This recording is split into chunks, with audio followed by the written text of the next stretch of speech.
Hello বন্ধুগণ, আসসালামু আলাইকুম। কেমন আছেন সবাই? নিশ্চয়ই ভালো আছেন। আলহামদুলিল্লাহ আমিও ভালো আছি।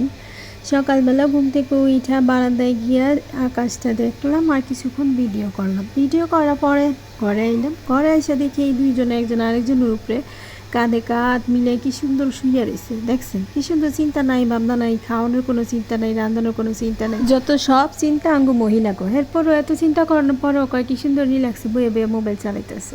শুনতে ভালোই লাগে, কিন্তু খারাপ লাগে না। তো বিলাইডারে দেখলাম হ্যাঁ বাচ্চারে কি সুন্দর করে পরিষ্কার করতেছে। ছোট বাচ্চা তো গোসল টোসল করে না, এটা লেখা সুন্দর করে একদম পরিষ্কার করতেছে বাচ্চারে।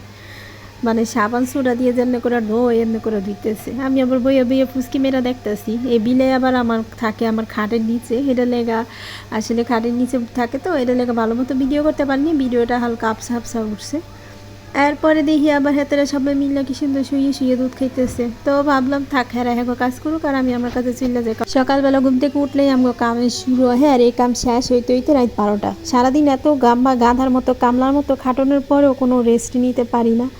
হ্যাঁ, এর উপরে আবার যদি শাশুড়ি থাকে তাহলে কয় কী কাম করো সারাদিন, তোমার কাম করতে করতে সারাদিন পার। তো হাজব্যান্ডের মাঝখানে বাজারে গেছিলো, বাজারে গিয়ে হইতেছে বোস করলা আনছে। অনেকে বোস করলাটা চিনেন, এটা আমি কোনো সময় চিনতাম না, এটা বরিশালে গিয়ে প্রথম খাইছিলাম। ভালোই লাগে, তিতারা একটু কম আছে। আর একটা পেঁপে নিয়ে আইছে, কইলো তরকারি যে দাম বাজারে গিয়ে দেখো। এখন কিন্তু তরকারির দাম একটু মোটামুটি কমছে।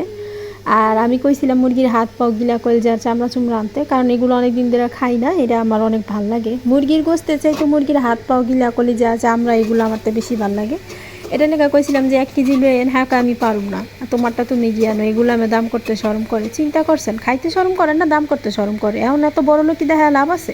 জিনিসপত্রের যেই দাম, হেতে মনে করেন যে মধ্যবিত্ত গো থাকা খাওয়া সব কিছু নিয়ে মনে করেন হিমশিম খাইতে হইতেছে। এর মধ্যে এরকম মজার খাওয়ান কি কেউ মিস করে? হ্যাঁ বলে আনতে শরম করে। কি জমিদার হয়ে গেছে আমার স্বামী, হ্যাঁ নাকি মুরগি গিলা করে যে দাম করতেও শরম করে আর খাইতে শরম করে না। যাই হোক, কলিজাগুলো আমি আলাদা রান্না করলাম আর পা পুডি আলাদা রান্না করলাম, কারণ কলিজা আমার বেশি করে খাওয়ান লাগবো। রক্ত শূন্যতা লেগা ডাক্তারে কইছে কলিজা খাইবেন বেশি করে।